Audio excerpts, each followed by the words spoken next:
I've also hit go live on the YouTube. There are 2 people waiting. All right. Don't those 2 people have anything better to do? When it's, I don't know where they are, but if they're in New York, Well, they'll let us know where they are. it's gonna. I don't see the storm coming. Actually, It just got darker outside. Like as you said that. No. But beyond the clouds that we have now, I see light. There's no in the Nah. west. I don't see clouds coming yet. I mean, when I went out running, the forecast was like cloudy.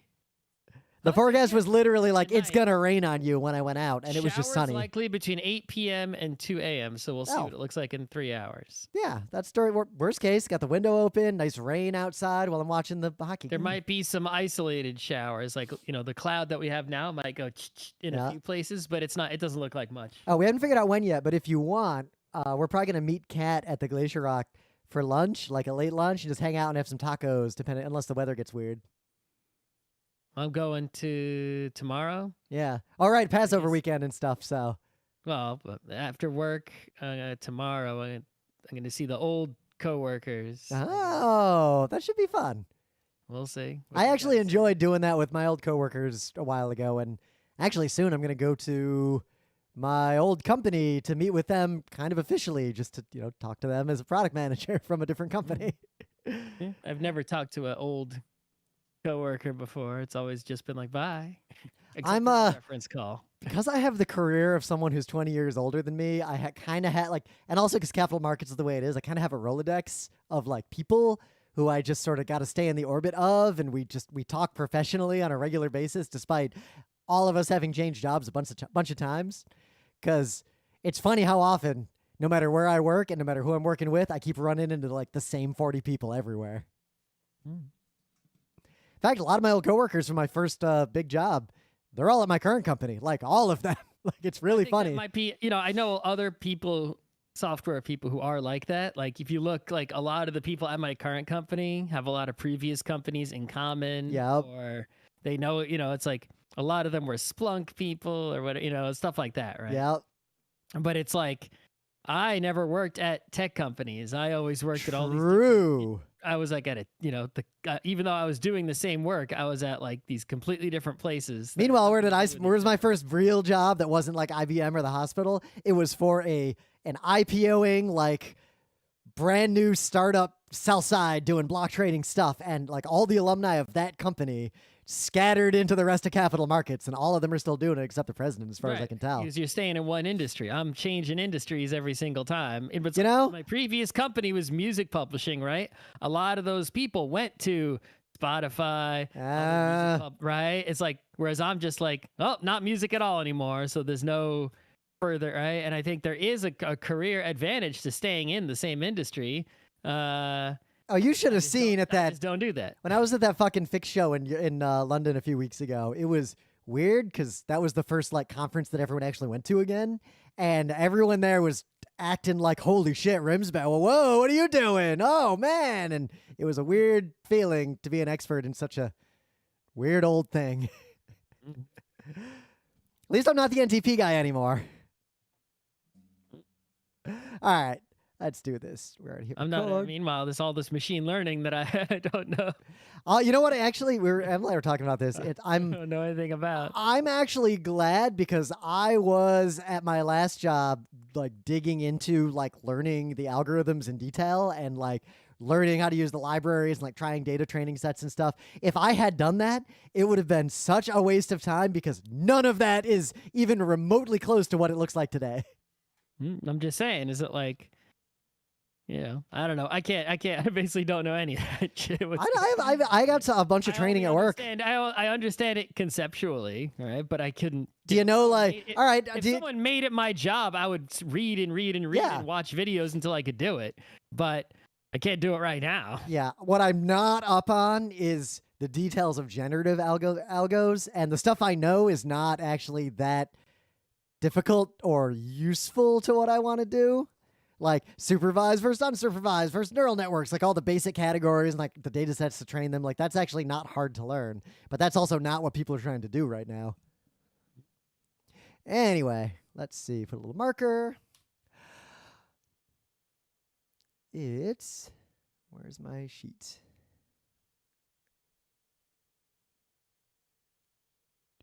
All right, there we go. It's Thursday, April 6th, 2023. I'm Rim.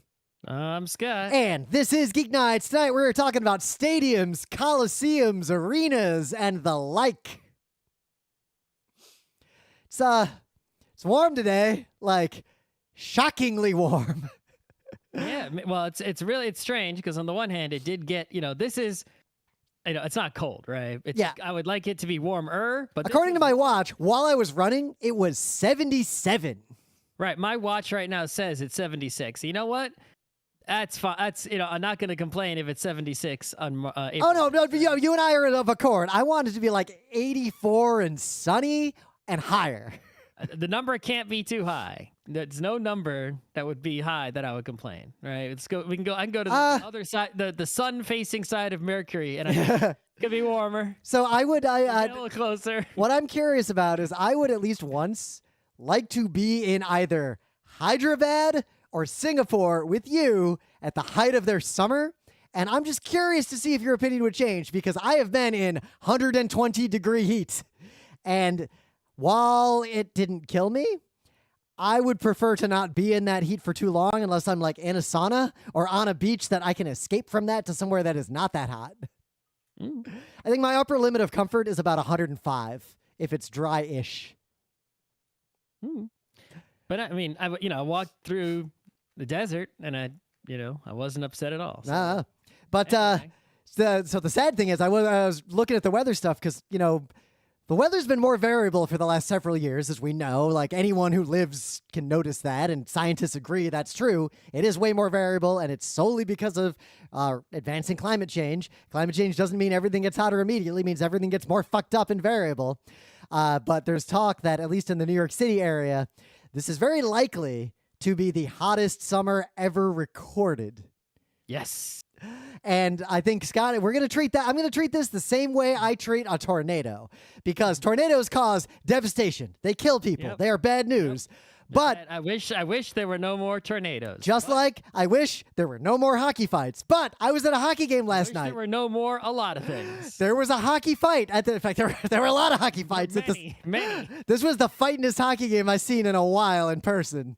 And for a meaningless game, it was way too fighty. Right? So I may have stood up and screamed and cheered during those fights. I might have yelled, "Fuck 'em up" at one point. Especially when someone deserved it, which they did. Yep. Don't hit our goalie in the nuts with your stick. That is a sin in hockey. Oh, they got a $5,000 fine. They did. So. But I would, one, watch any hockey fight I can see, and two, ban hockey fighting immediately if I had the power to do so. I will watch any tornado in the Midwest from an open garage door sitting on a lawn chair, but that is because I did not cause that tornado, so I will enjoy it. As long as I'm confident enough that I can run and get to the basement if the tornado comes in my direction, yep. Yes. More than once in my life, there was the moment of, like, my mom or my dad say, like, pausing for a minute while we're watching, literally watching a tornado, and then saying, "All right, garage door's closing. Everybody into the basement." Yeah, that's too close. It's coming this way. Yep, it did. They would always act completely calm, but they were definitely not calm when they said that, because my mom would follow tornadoes in her car because it was cool. So when Mom was like, "Yeah, we're going in the basement," perpendicular to your right, then yep. It's all good. But if it's parallel, well, let's see it. But in some good news, before I get into my actual super bad news, Stanley Cup's coming. The people who are in the playoffs. A week before you can go on with this news. Yep, the playoffs are set for the non-wildcard teams, and no wildcards are locked in. So there is a knife fight and a crab bucket among the people trying to get the wild card slot, and everyone else is just clinched. They're just waiting for the playoffs to start. There's a little bit of seed contention, but it's not that big a deal. I guess nobody wants to go against Boston in round one, but what are you going to do? I still say it's mad that there are 82 hockey games, right? Because it's so asymmetrical. There should really be, I forget, I think it's when I did the math, I think it might have been 70 something. Nah. So basically, there's right now, right? There are 4 divisions in 2 conferences. Yep. And each of the divisions is 8 teams. It's perfectly even. 8, 8, 8, 8 for 32, right? Thank you, recent expansions. So you want to see every possible team should come to every possible building one time each, right? Ooh, topical to the main bit. Right. So therefore, you should play every team in every other division, right? Which is 24 teams in the 3 other divisions twice, once home, once away. So 24 times 2 is 48, right? And then you want to play the teams that are in your own division, right? More than that, right? Yep. Because they're in your division, you should play them more frequently. Yeah, partly because the division is like a competitive boundary, but also because practically, if everybody played everybody equally, that is a lot of flying, and that is bad for the world and bad for the players. Right, but you are one of the teams in your division. So you don't have to play yourself, right? So it's not 8, it's 7, right? So it's 7 other teams in your division. You should play them 4 times each. 7 times 4 is 28. 28 plus 48, 76. There should be 76 NHL games per season. And before you ask, wait, how do they balance it out? Well, they kind of just decide what the schedule is. Instead, there's 82. So there's basically, just because they want to make more money and sell more tickets to more games that are mostly meaningless, they tack on 6 games to every season against who knows what team. And it's just like, now I say if they're going to do that, it asymmetrizes everything. They should do that sort of how the NFL has those games. Like, oh, hey, these 2 teams are just going to play in London because why not? Like for this one game. Well, technically, one of those teams is the home team, but the NFL has a symmetrical system where each season you rotate which of the other divisions your division is gonna play against more, because obviously you don't play against every team every year. Yeah, right? You play against each team in your division, which is only 4 teams, right? Twice, right, home and away, and then based on what year it is, you cycle through the other teams that are out there, right? And it actually makes perfect sense. Yep. So, the game last night was pretty good. And we'll see. Hockey's coming. I'm not going to curse anything, but I'm excited to see at least some number of playoff hockey games where the Rangers are playing in those games. You may see none if they enough of them.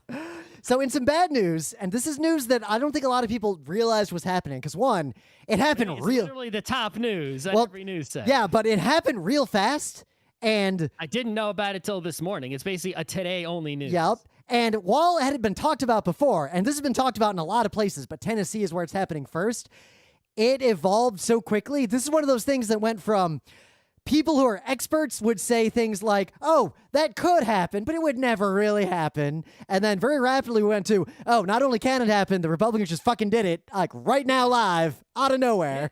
I mean, if that's people, it's like, if it can happen, right? Yep. It's the same thing people joke about with the platinum coin. Platinum coin can happen. Yeah. I feel like we might need that platinum coin before long. And you know what? I still think Biden should just fucking do it. Just print the platinum coin. Why not do it now? Why do you got to wait for there to be the I don't think he has to wait. Point? I say just do it, because one thing I've learned in my life. That's what I'm saying. Why wait for the crisis moment? Just do it. Get ahead. People like us, people who pay attention, you see like the politician who's on the right side of history, or at least the relatively better side of history, makes a big move. Yeah, fine, I'll support it. And the people who aren't paying that much attention, they won't understand or care. They won't remember the coin when it comes to the election. It's not going to influence whether or not they vote or not. Like, it's not going to have any consequences. So just do it. But so basically what's happening, and I'm going to skip over all the details because this could be hours of talking, but I'll link to an article on NPR that explains like the details of how this happened, why it happened, and what the impact is. But basically, Tennessee in America is a state that likely would be a left-leaning Democratic state, but is heavily gerrymandered inside of itself, basically to prevent non-white people. There's Nashville and there's Memphis, which are 2 cities of actually mostly Democratic people, not white people, that are really cool. They're car places, but other than being car places, those are pretty cool cities. And the rest of Tennessee is a not good place that is very sparsely populated. Let's just say fashy and unpopulated. Right. Yeah, it's not. So The state basically gerrymandered all the progressive and non-white votes into a small number of districts, as happens all over America. And this is not a different situation from a lot of these states in America. So a minority of the population. But also, it does need to be said, right, that, without the gerrymandering, if you just take the total population of Tennessee, right, these are people that vote, their senators are right wing, right? Yeah. So the total voting population is still majority, not good. Though partly because voter suppression prevents a lot of people who would vote from voting. That's also a factor. And voter suppression is controlled by the people we're about to talk about. So the Republican Party, the Fascist Party, has like a mega majority in the Tennessee state house. Mm-hmm. So they can technically just vote to kick anyone out for any reason, just like, our House could at the federal level. Yeah. So they just decided to kick the 3 Democrats out that represent these, not super white districts just because they're Democrats. And they're just doing it. The first one actually breaking right before we started the show. The first vote finished and one of them was kicked out. They're going to kick the other 2 out. And this is extremely dangerous to American democracy because it is highly likely Well, they get to vote new people in. Yep, they could vote the same people in. We'll see what happens. But all I'm going to say is this is the kind of thing that was happening in state legislatures in the equivalent of purple states in America in the 20 years leading up to the actual Civil War. And nothing like this has happened since the 1800s until just now, April 6, 2023. So I don't think there'd be a civil war like Sherman style. I don't think I'm like that, but it could look a lot like what the Troubles looked like in Northern Ireland long term if things continue to go down this road. So read up on this. This is big, crazy history happening, and there's a lot to talk about there, but we really don't have time to get into it in Geek Nights on a Thursday. Also, I'm hungry, and it's nice out. So what do you got? Any news? Well, I don't have a specific single news. I just want to say that in general, right now, it's like, for some reason, a mega movie season is happening. Oh, yeah. Not just a mega movie season, but a weirdly high percentage of these movies are movies I do actually want to see at some point. Okay, so we got to go. So first of all, I guess we'll talk about it when Rim gets a chance to see it, but I saw Suzume, the new Makoto Shinkai movie, which came out actually a little while ago, but it's going to be in the U.S. You might remember this is the one with the chair, and if you know what I'm talking about, you know what I'm talking about. Right, so I saw the premiere. Shinkai was there. We'll talk about it as soon as Rim sees it on a Wednesday show, right? Yep. But yeah, you can see that soon. There's the Mario movie, which I haven't seen. I expect it to be bad. I've seen some ads for it. That's about it. But everything I've heard, and also I assumed before I heard, is that it's just going to be a fan service fiesta. So I'm assuming it's gonna be bad, but I'm probably gonna see it anyway. Yep. Right? There's the Dungeons and Dragons movie, which we already mentioned a couple nights ago. Saying it's good. I saw I don't know if it was a full trailer or partial trailer. I'm not personally interested, but people said it's good. So I think if you're the kind of person who actually likes a D&D. Oh, I'm gonna go further. You know what? I saw the best review. It wasn't like a newspaper review. It was just some nerd on Reddit. They basically said, the Dungeons and Dragons movie, imagine if one of those live streams of D&D was actually good. Yeah, so anyway, so there's that. That exists, at least. I'm not going to see that Yep. One. Spider-Verse 2, must watch. What did you say? Spider-Verse 2. Oh, yeah. The Spider-Man movie is actually the animated one. Yeah. It's coming much sooner than I thought, isn't it? Like, absolute must-watch movie. I'm seeing that one in the theater, no question. Yeah. We all go in New York. We love Spider-Man. That's my guy. Right? Especially we're in Queens here. Yeah, I saw John Wick 4 already. I guess I'm not going to tell you anything that happens in it. I still have to. We were planning to watch John Wick 3 with Red and a couple other people, so I haven't actually seen 3 yet. Well, 3's a lot better, and at least in my opinion, it's better than 4. I mean, my favorite John Wick is still 1. 2 has some great scenes, but I think 1 is a better movie.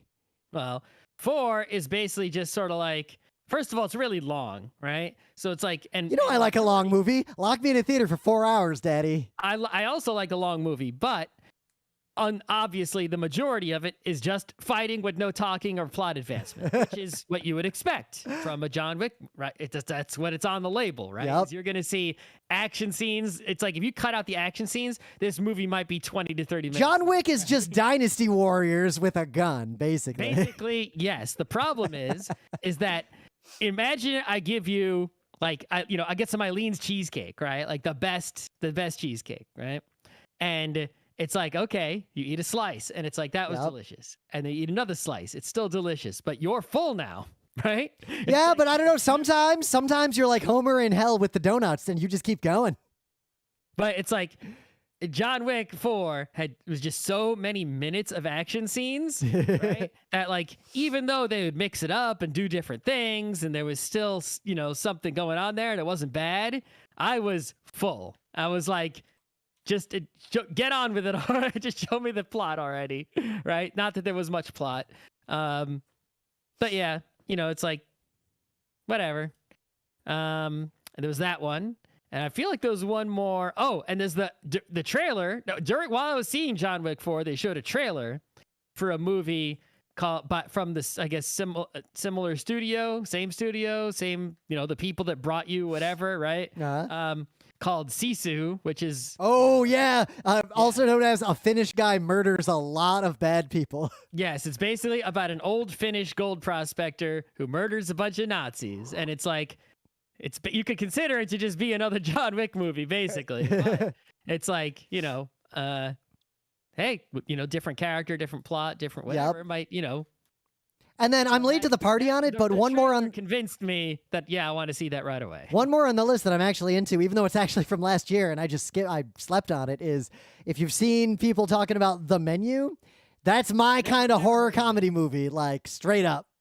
I never even heard of that. Oh, there's a trailer, but I feel like, I don't know, the trailer looks spoilery and but how I was sold on it is I just saw a short clip and it was just a scene in the movie. And all it is there's a woman in a fancy restaurant and she orders a cheeseburger from a really intense and creepy chef.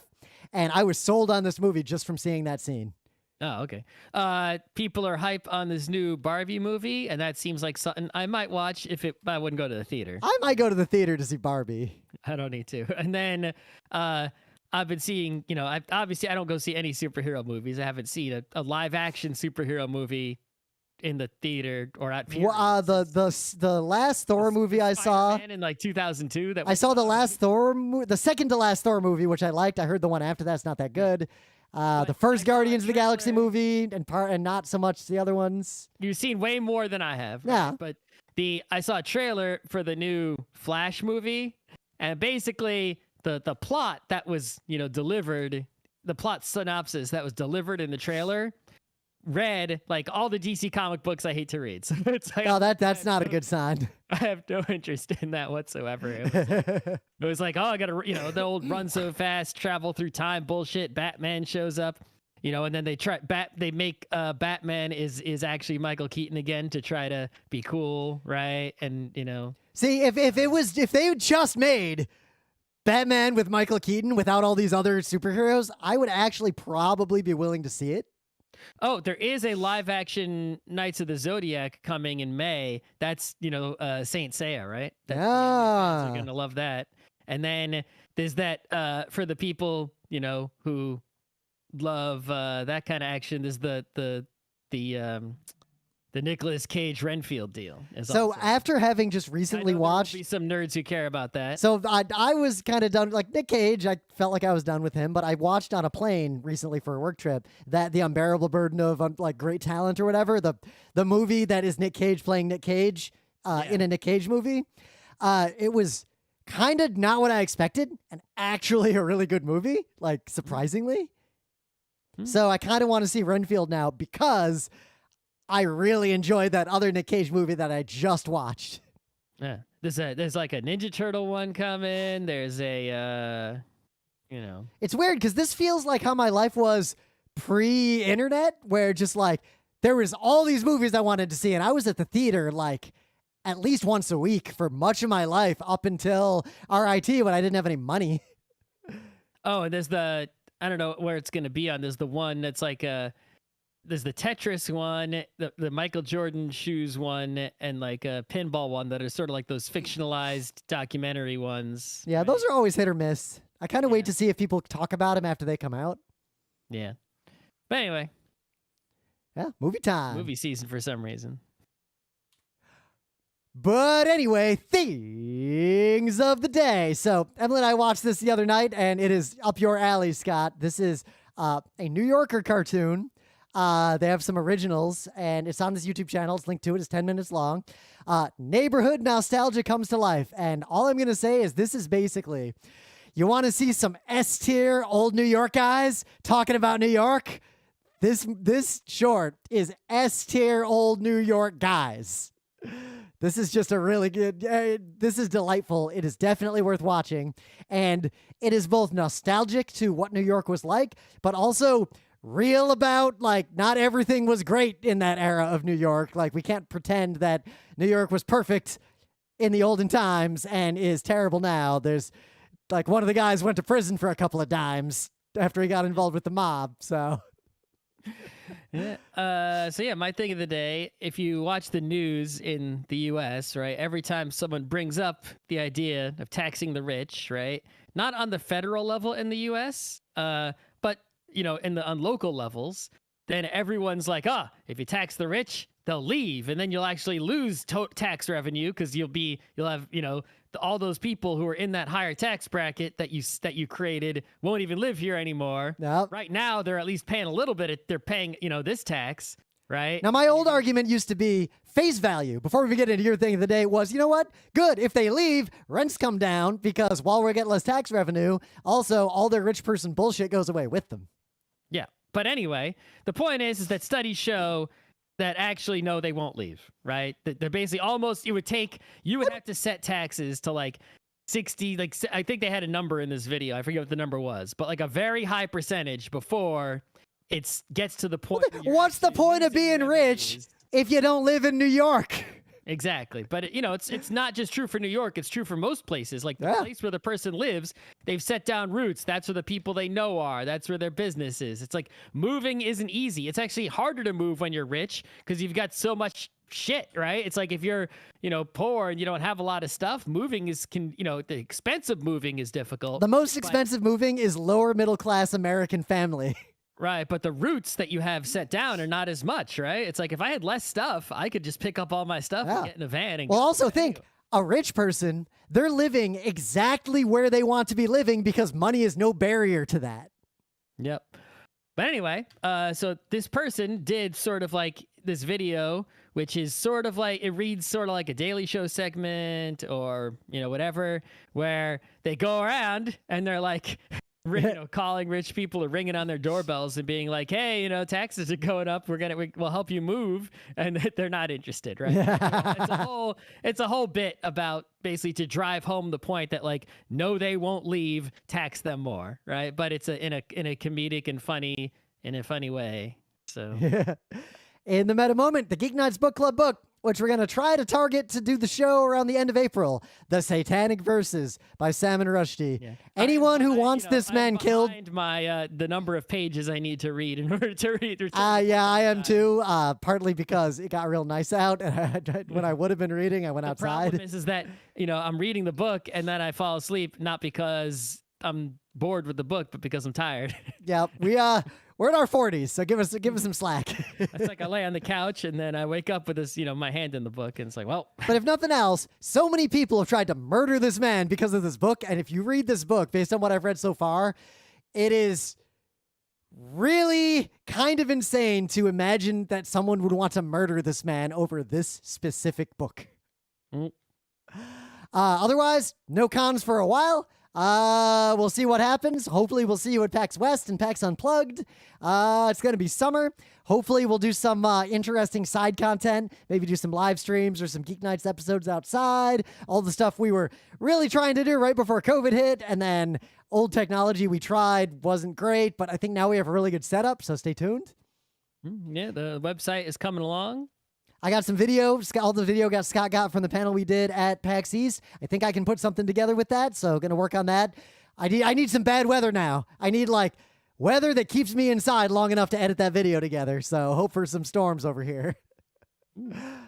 And I think we get right into it because I was at a hockey game last night, and a fixture in my life, because I grew up in Detroit, moved to Rochester, now I live in New York City, and go to a lot of sports. Like, I enjoy watching people compete in a variety of sports. I went to monster truck shows, which there are some sports and competitions there. It's not just it's not just rolling over cars for fun. They also ostensibly have some amount of competition. A lot of hockey, a lot of basketball, various levels of hockey and basketball, including extremely amateur levels. And anyone who goes to a lot of sports has a lot of opinions on the different arenas and venues and places that sports happen. And a quirk of sports, but other large entertainment events, the big concerts, mostly big concerts. Let's leave convention centers out of this, though, because that gets a little... No, we're talking about, an arena or, a stadium or a Colosseum or, a place where there is a central area of attention and a large number of seats in one room. Right? Like, circuses... I was about to say, you could describe them as a place where there's only one thing going on and everyone is there to see that one thing. But a circus has 3 rings. Right. But we're going to not include things like, an opera house or a hall, right? Where it's like it's really only for one thing. Like, you go, it's a multi-purpose sort of arena, right? But also, when they're big enough, basically, modern equivalents of the Colosseum in Rome. Were there, I don't know, historically, were there Colosseums before the Colosseum, or was that the first one? There were arenas all over. Lots of things like that. One. Well, that was like the biggest. Well, there were proto versions like that, but yeah, that was basically like the one the government was like, all right, we're gonna make the big one because we don't want anyone to riot in the city. So there weren't bigger ones that just don't exist any longer? Not that I know of, and I'm qualifying there just because I'm not 100% sure. Yeah, and then as time went on, I guess any of the modern ones are basically children of that one. Yeah, right? I've never been to that one, but I have been to the Chariot Arena in Constantinople, the capital of the Eastern Roman Empire, which is huge and has the serpent column in it, and there's cool stuff there. And actually, the track is like still there, like the course that they ran. It's pretty cool. But the other thing about these big arenas and venues and like Colosseums is that because of their scale, and because they are designed fundamentally to host the maximum number of people, like you think of these as an unlimited number of people effectively would go to this thing if they could. How do we get as many people into this thing?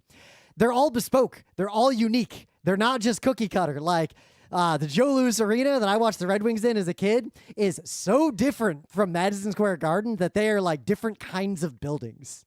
Yeah, well, I mean, I think that's the thing, is that every time someone makes one of these, right, they really, there are a lot of things in common between them, but no one ever really makes the same one twice because you've got a different place you're putting it in. Yep. You've got a different, kind of culture. You have different kinds of events that are going to be held there. Yep. Are you a city that can have a place that only does hockey, or do you need that place to also do basketball because hockey's not that big? Right. You've got different, laws and regulations in the place where you're building this thing, right? You have different interests, and there's just so many hands in any time one of these things is made, right?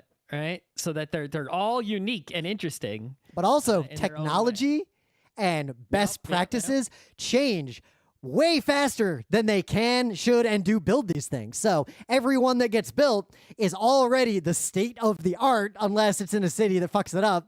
So I have a lot of nostalgia for the Joe Louis Arena. The new arena they play in is objectively just better in every conceivable way. Depends in which, what you're counting as better, right? Yeah, I mean, sometimes they fuck up and make it worse, but it was hard in, say, the 1940s to put as many seats in, say, a hockey arena as we can do with modern technology today in 2023. Like look at Madison Square Garden, which is already pretty old. They got this whole third level that is just hanging from the inside of the facility. You couldn't build that shit in the 40s. Well, they added that on. Yeah, but that couldn't have been built in 1940. No, it was a renovation. It wasn't, a built thing. Yeah. But it's like some places you get your in the United States, in Boston you get your Fenway Park, right? In Chicago you get your Wrigley Field, like super old baseball stadiums, right? And those super old baseball stadiums, they sort of, because they're so old, right? They sort of have a character and a history because they managed to not destroy them like everyone else did, who upgraded. Yep. So they managed to hold on to those for so long. It's like, well, now you're stuck with them, and they have deficiencies, right? And they lack some modern accoutrement that you can't really fix because they're just too small or they're too old, right? You can only do so much. You don't want to ruin it, but they can renovate to some extent, right? But it's like, the problem is you get things like, well, at Fenway Park, some of the seats aren't good. You could be sitting behind a post, or you could, there are. You want to go see the Islanders where they used to play? Like, there are literally just huge sections. You can't see anything. Right. There are like, there'll be not enough seats. And it's like, we have a huge event here, but we don't have enough tickets. So the prices on the tickets we do have are a fortune. Whereas some other bigger stadium, the ticket prices can at least get down a bit because there's a little more supply going on, right? Yeah. And more of the seats can see better. You have weird things like, I guess, again, Fenway Park, they have the big green monster in left field, right? It's like no one would make a baseball stadium like that today. Now it's sort of a character thing, right? But it also makes the game a bit weird when you play. Or like the Red Wings before the Joe, they used to play in the Olympia, and I remember my family would always talk about like going to Red Wings games in that old facility. The stairs and the seats were so steep that, according to family legend, many people would fall and seriously injure themselves every single game trying to get into and out of their seats drunk. Yep. But it's like I've been going to stadiums for, I guess since I knew what the hell was going on. Yeah. And I have a lot of very exist anymore. Yep. And also there's the trend that a lot of the places I went as a kid were named after famous people, named after places. Like they had just local character color names. But most of the places now, like the Red Wings played in the Olympia, and then they played in the Joe Louis Arena, and now they play in the Little Caesars Arena. Well, hold on now, right? So the thing there, it's not, people think that that's like a change that's happened. Oh, no. Right? I don't think that's a change at all. Oh, no, the ones that didn't have these commercialized names were the rare ones for a long time. No, that's not at all. They always had a commercialized name, right? It wasn't named Shea Stadium because they wanted to honor Mr. Shea, right? It's because there was a rich guy named Shea. That's why. It's just the rich people used to put their own fucking name on the stuff. Carnegie Hall or whatever, right? Yep. And then there are no rich people to put their names on it. The rich company, it's just whoever was rich at the time put their name on the thing. Except Detroit. We just named it after Joe Louis. I guess so. But the exceptions, Joe Louis, I guess once he was successful. And the Olympia was just called Olympia Stadium. Right. Well, the exceptions, for example, would be like in New York, there was the Polo Grounds. Yep. Right. It was literally named, it was the place where they played polo. They didn't have a name for it. It was just the Polo Grounds. Yep. And then the other exceptions would be things like Yankee Stadium, Giant Stadium. It's named after what goes on there primarily, right? I do like that style a little bit. Yeah, it's like, you could just call it Met Stadium, but they never did that, right? Yeah. But now, it's like, but I can agree that, a name of a person, even if it was originally just a rich person slapping their own name on there, right? Over time, it's forgotten. People don't know who the person was or what it means or anything unless they look it up on Wikipedia, right? And so what ends up happening is that it just ends up being a word that has no meaning. And because it has no meaning, it doesn't feel commercialized in any way, shape, or form, especially if that person's dead, right? Whereas a brand, the Citi Field or the MetLife Stadium here. Comerica Park.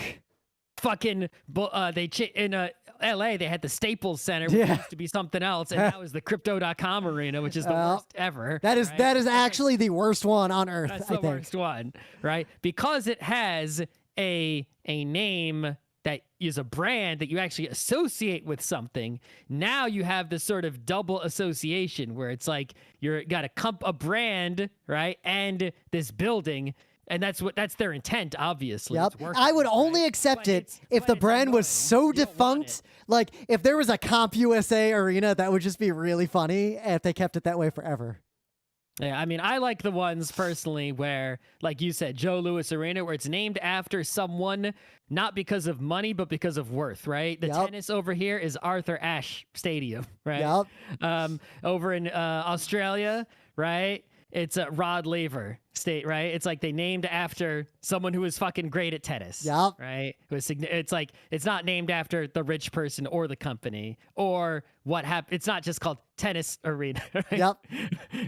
as a name with a, it's like that's good. Then you get the arenas like if you had a hockey arena and you just called it Wayne Gretzky Arena, right? That's what it's like. It's like, that would be good. You know? But in New York, Madison Square Garden, it is its own company and venue and like media empire by itself. Owned by a piece of shit guy. Oh yeah, that guy sucks. Like, full disclosure, fuck him. Right. And also, one thing I can say about MSG, because every arena is different, and I got a lot of anecdotes about arenas I've been to with pros and cons and such. MSG is the hardest arena to get out of I have ever been to in my life. It takes a while to get out of that place. It's pretty similar to what Giant Stadium was. When you went to Giant Stadium, with the one that doesn't exist anymore, basically there were these spiral ramps on the corners, right? And they weren't stairs, they were ramps. And basically, it's like after the game, you would exit. You had to get to one of the corners of Giant Stadium, or I think there might have been some in the middle, but you had to get to one of these ramps, and basically you'd have to walk all the way down, unless you were sitting way low, I guess, but you walked all the way down this big spiral. It took a long time. And eventually you got to the bottom, right? Oh, the listener points out, what about the NCAA and college arenas that often have, like, Michigan State, like, they're often just called, like, Spartan Stadium or something. I like that. That's true. But the other thing... Or the Breslin Center. Well, at least in the United States, the college football stadiums are actually the biggest ones. They have the biggest capacity, right? It's like Madison Square Garden can seat, for hockey, it's 18,006 seats total. For basketball, it's a little bit more, right? The college football stadiums, some of them are like 100,000 plus, like 5 Madison Square Gardens worth of people, and they filled them up. Yeah, so the Giants play in an arena that holds 80,000 people right now. According to Wikipedia. MetLife Stadium. Yeah. New York football Giants. Yes. The place that Michigan State football plays seats almost the same number of people. Yep. And other ones are way bigger than that. Michigan State is not the biggest or the best. Sorry, Drew. My brother went to MSU, but most of my friends went to U of M, so. Yeah, I think a really good, if you want to talk about college places, right? A place that I'm familiar with, because it was in Connecticut where I lived for 16, 17 years, right, is the Yale Bowl, right? So it's like, basically, that's like the ancestor of all the college stadiums in the U.S., effectively. Like, it's still there. They still use it.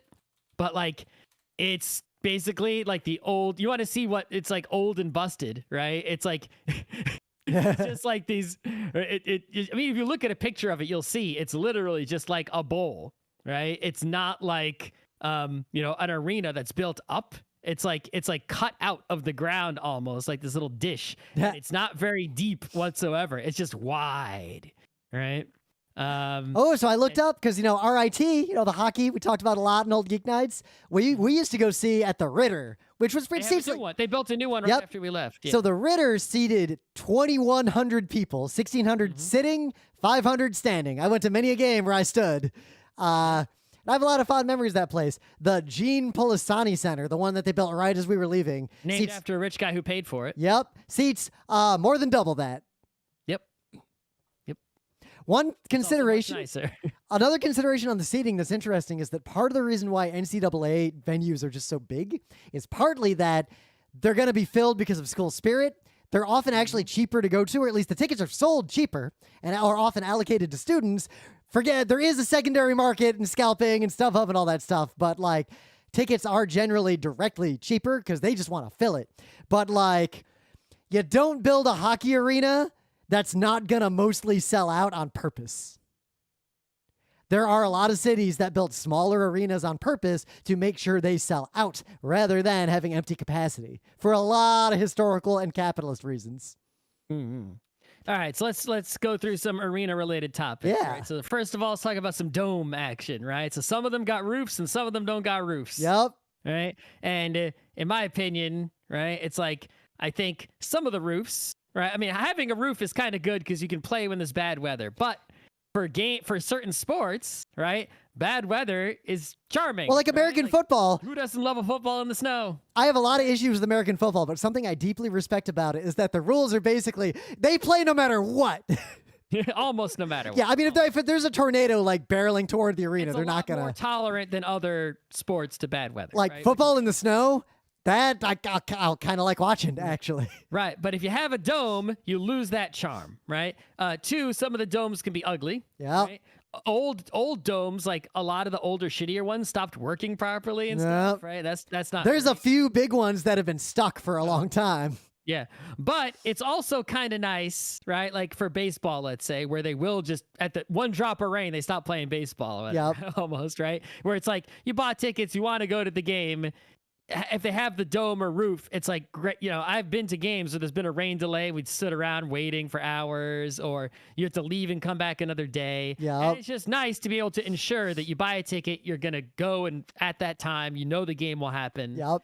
Right. Then there's good. Ice hockey where you really got to play indoors, and climate change is only going to make that worse. But occasionally you get like the Winter Classic, like the special game that's in a like bespoke or one-time use outdoor arena. Weather hasn't spoiled any Winter Classics yet. Yeah. So I feel like that'll come someday unless they just move them further and further north. It would be awesome if it, there might have been one where bad weather, but I just didn't know about it. I feel like it snowed a little bit during one of them. Maybe. I vaguely recall that, but it wasn't enough to affect the game. I wish it had. I just like that. But there's the how do you get to it and leave it? Because one big thing. Oh, yeah. Arenas in big, evolved cities that are dense and have mass transit are fundamentally different in a lot of ways from a suburban stadium out in the middle of nowhere. Yep. So just to give you an example, right? When you have a stadium that is not in a downtown of a city, it's usually surrounded by parking lots that are empty most of the time, and it's not great.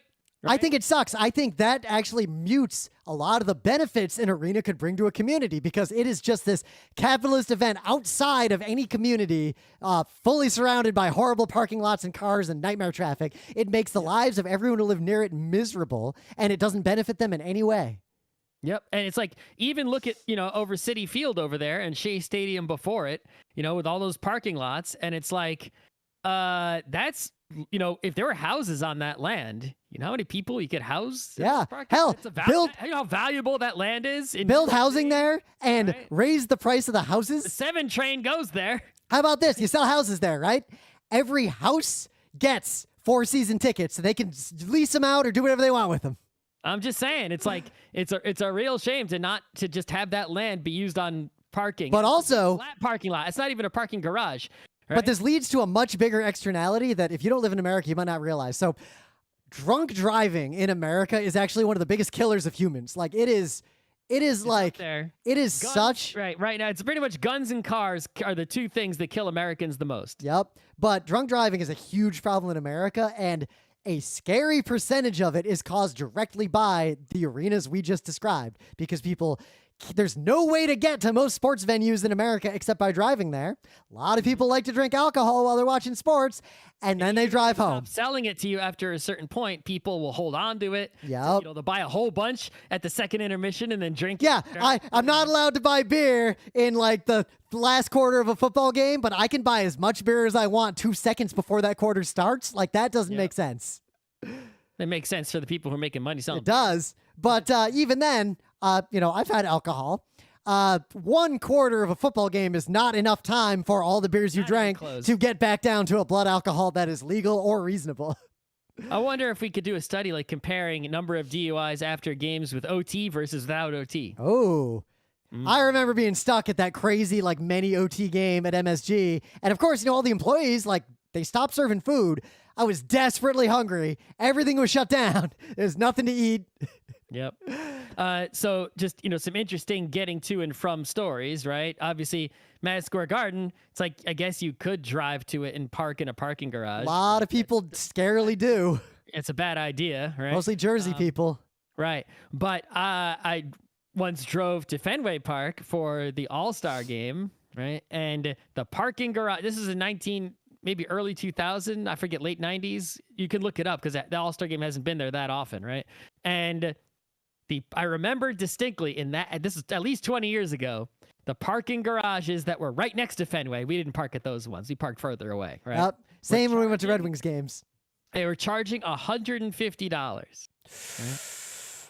Right? I want to say it was like $50 in the 90s. That was 100. This is an all-star game. Yeah. This wasn't a normal game. But even, Boston parking is already out of control, right? It's probably $150 normally now. I mean, I paid $50. Those arenas. I paid $50 just to park at PAX, not counting the valet charge for one night. MetLife Stadium, right? It's like, even though they're surrounded by parking lots, they still don't have enough parking, and you have to buy a separate parking pass permit, right, to park your car at the stadium. Otherwise, you have to park at some other lot somewhere. Yep. Right? And take like a shuttle bus or walk like 20 minutes. If you want to go see football, New England Patriots football in Foxborough, Massachusetts, right? Basically, you get off the highway at this exit, and there's this road. And on the road, it's basically nothing but like motels and stuff and people selling like parking spots on their grass, right? And as you get closer to the stadium, the prices go up, right? And then eventually when you get all the way to the stadium, it's like, well, if you want to park at the stadium, I hope you have a parking pass, right? And so basically there's this whole culture of you drive and there's one road, everyone parks somewhere on that road, right? However much they're willing to walk before and after the game, or whether they have a pass or not. And the road is one way before the game starts. And then sometime during the game, they switch the road to be one way backwards. I don't know if they might keep one lane separately or something but it's like this weird, they had this whole weird setup for going to and from this thing that's just in the middle of nowhere by itself, right? Just for events. So that I remember as kids, because we'd go to Red Wings games when we could. Like, we weren't rich, but we got to go to Red Wings games. And when we'd go, we'd drive, because while there was some mass transit within and around Detroit, there's no way to get to where your house was. Yeah. So we'd drive. And the rule was we would either walk out in the last 4 minutes of the game to get to our car and try to GTFO, or we would just stay in our seats for like 40 minutes before we even considered leaving, because if you left when the game ended, you would sit in your car, slowly moving through the parking garage for, this is zero exaggeration, over an hour, like minimum. Mm-hmm. It took so long to get out of that parking garage. It was just a nightmare. Yep. Well, that's the thing. If you bring your car to the stadium, a game had to be like ridiculously close, exciting for us to actually stay, right, to the complete end if we carred to the game, because we had to get to the car early to get the hell out of there, right? I remember distinctly one time where we went to, it was Patriots Saints in Foxborough, right? And there was like almost no time left on the clock whatsoever, right? And the Saints were up, and the Saints got an interception. As soon as they caught that interception, we're like, it's over. And we just got up and left because there were not much time left, right? And we get to the car. We get in the car, right? And whether you left the game early or not, right? Or you would customarily turn the radio on to the game, right? Oh, yeah. I have a lot of memories of sitting in that traffic in the parking garage, listening to the last few minutes of the game on the radio. Right. Or sometimes it would just be the post game if you actually did stay to the end. But we're in the car, and then we hear people outside the car freaking out. Right? And then after some short delay, the radio is freaking out, and it's like, well, I guess we shouldn't have left that game. Right? Tom Brady found a way with the remaining time on the clock somehow. I'm sure someone can look up and see what game that was. But it's like, if we didn't have to car, that wouldn't have happened. We would have seen the whole game. And even at MSG, so Emily and I were at that crazy many overtimes game. A lot of people left after the first OT because they had to catch their train back to New Jersey, or they don't have a good way to get home. So they had to leave. And even now, like any game you're at, a lot of people leave MSG early, and it is almost exclusively people who live in New Jersey who have to catch a train. Yep. So let's talk about quickly seating, right? So most arenas, they got seats at different heights. Yep. Right. Usually higher and farther back is cheaper. But the seats themselves are also different in a lot of arenas the closer you get. Depends. Yeah, some of them outdoor ones sometimes even just have benches or whatever. I sat on metal hard bleacher benches. We went to the game in Buffalo. We sat on the steel benches. Yep, and we left at halftime. I went to a lot of Tigers games sitting on metal benches like behind the outfield. Yeah, there aren't a lot of metal benches these days in the newer places. Now it's mostly at least a plastic folding seat. Right? Yeah. Minimum. But nowadays, some of the places are putting in like squishy recliner, expensive seats with cup holders and massagers, like, all kinds of nonsense. But then different sports have different traditions and different setups. Like basketball has really close to basketball. You're in a folding seat. Yeah, they just set up regular, like normal folding chairs like you'd have around a poker table, just right next to the game. Like you could reach out and grab a guy. Sports, it's really safe to sit close to basketball. Yeah, like worst case, a heavy guy bumps into you and apologizes, or a basketball bumps into you. Like, okay. And most people think that's pretty cool. Oh yeah, if Shaq like fell on me, I would just be like, sorry, Shaq, sorry I was in your way. It's like, people love that. Right? But hockey puck, I don't want that to hit me. You don't want nothing to do with it. It's like baseball, you got a big net. You don't want to get hit by and if you're a little kid, you probably have your catcher's mitt with you. Yeah, but you still don't want to get hit by that shit. Nah. Right? That's too dangerous. But not only that, but you also have some luxury box action, right? And I've been in a lot of luxury boxes. I've been a few, but all for work. Never except for work. Yeah, there's a few different kinds of luxury boxes these days. Most arenas have 3 kinds, at least three main kinds. Oh, that's a good point. They are different now. There's one kind, which is I'm having a group event like a birthday party, and I shelled out big, and there's a special box just for that. Yep. Right? That's like a luxury box that has catering or whatever, right? And pretty much anyone can get that if you pay enough money, and it's not... Like in the old RIT arena, there was one luxury box technically, and you could just rent it, like just pay money. Yep. The second kind is there are many small luxury boxes, and each of them is individually owned, right? Like I've sat in like at various events. I was in like a Pepsi luxury box once, right? Yep. Pepsi owned that box or leased it or whatever. And basically, no matter what event was held in that arena stadium, right? Pepsi, there were some seats that were in the box, right? Pepsi had the rights to those seats. No one else could buy those tickets except Pepsi, the company. And that's something a lot of people don't know, that if you own a luxury box, you got to buy tickets to anything you want to see. You can't just go to that box. Right. So let's say there's a BTS concert at the stadium, right? Pepsi doesn't just automatically get tickets to that. They just have these tickets for those seats that are set aside, and they can either buy them or not. And if they buy them, they can give them to whoever they like, right? But if they don't buy them, nobody sits there. That box sits there empty, right? Even though Pepsi can decorate the box all they want, they can get free catering in the box when they use it. They can get all this bonuses along with the box, but you have to buy tickets to sit in your own box if you want to. You just basically have guaranteed tickets to any event that were to happen in that space.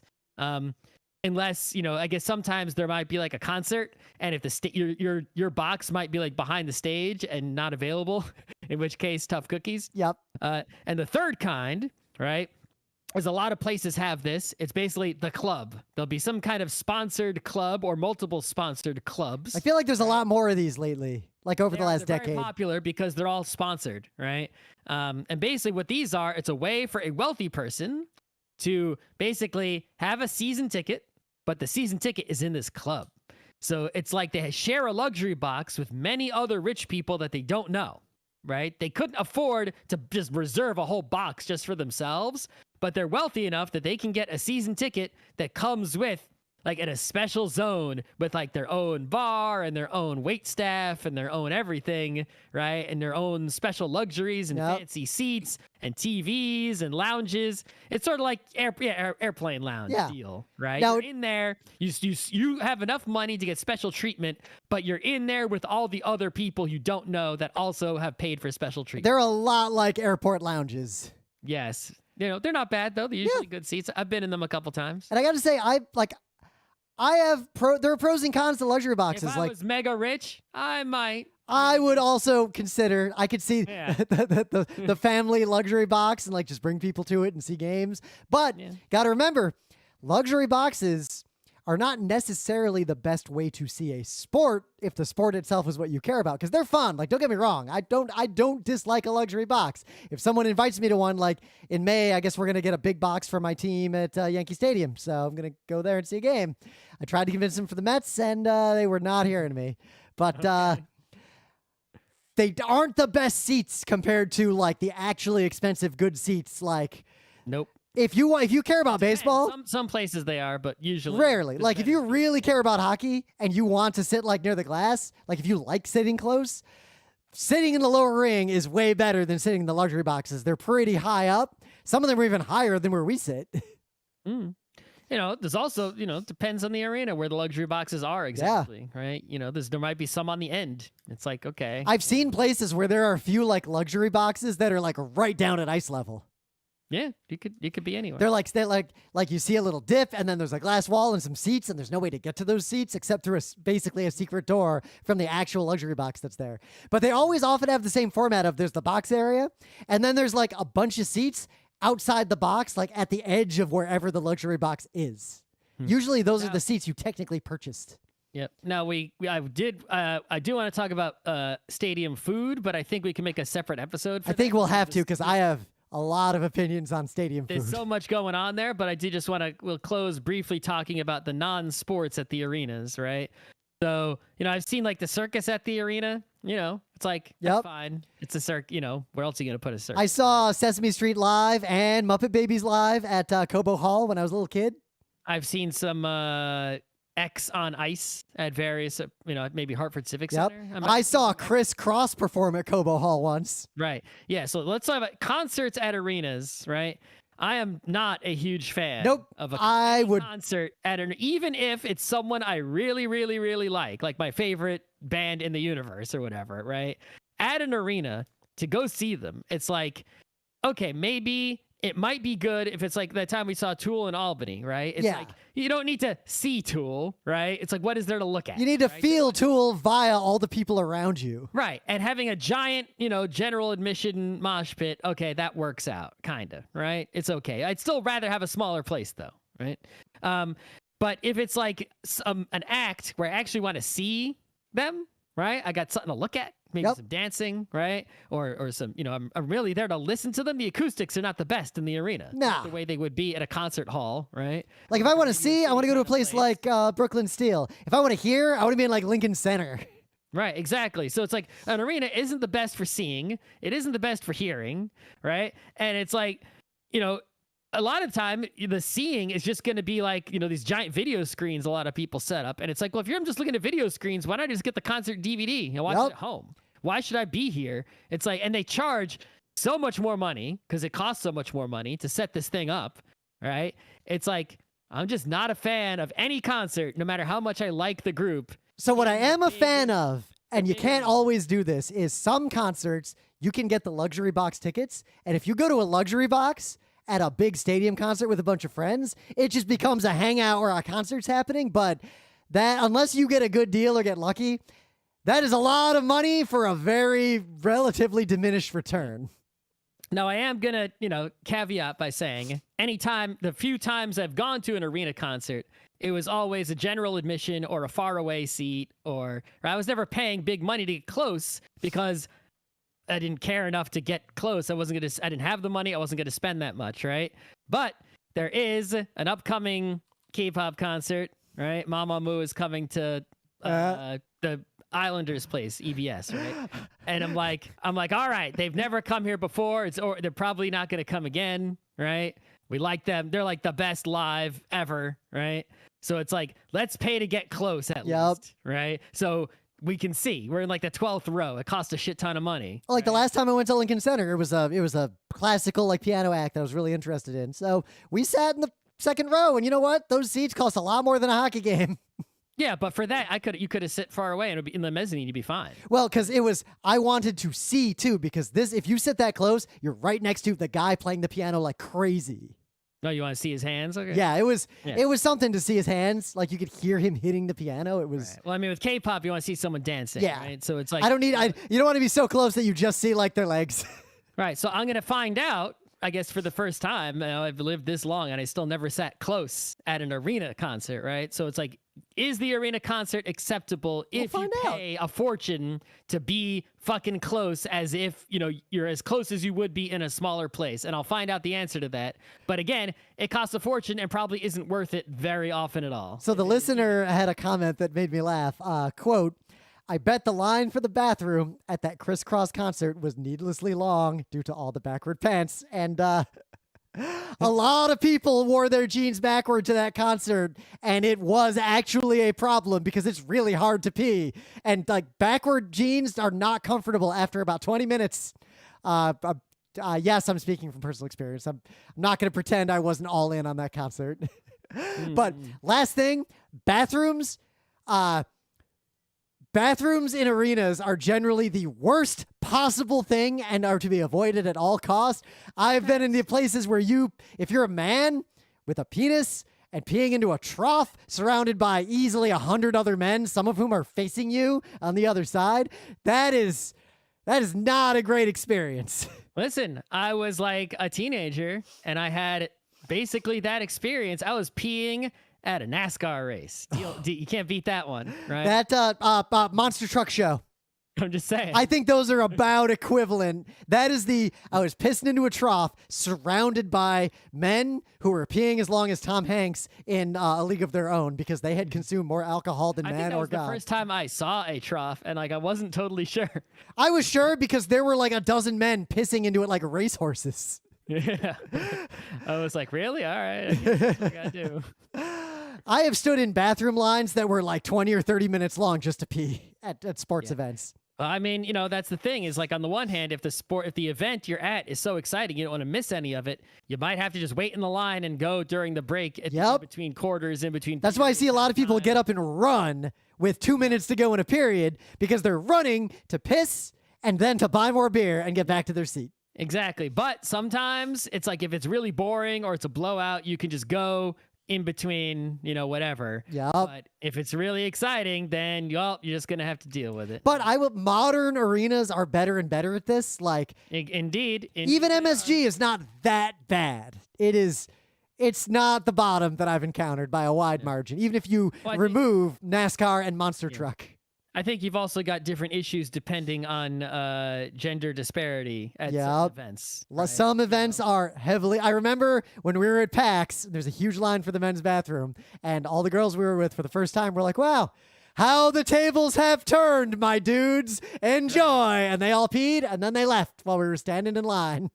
Yep, that's how it goes. Sometimes you're at the monster truck event, and one line is short, and it's like, it's not a sexist thing. It's just the reality of it. Yep. Right? It's like, that's just how it is. I gotta say, I'm sure if you go to the Taylor Swift concert, it's the opposite. When we went to that footy game in Australia way back, that place had I didn't more. Go to the bathroom there. I did, and because I remember I made a bet that I didn't win after that coming out of the bathroom on that kiosk, and cool.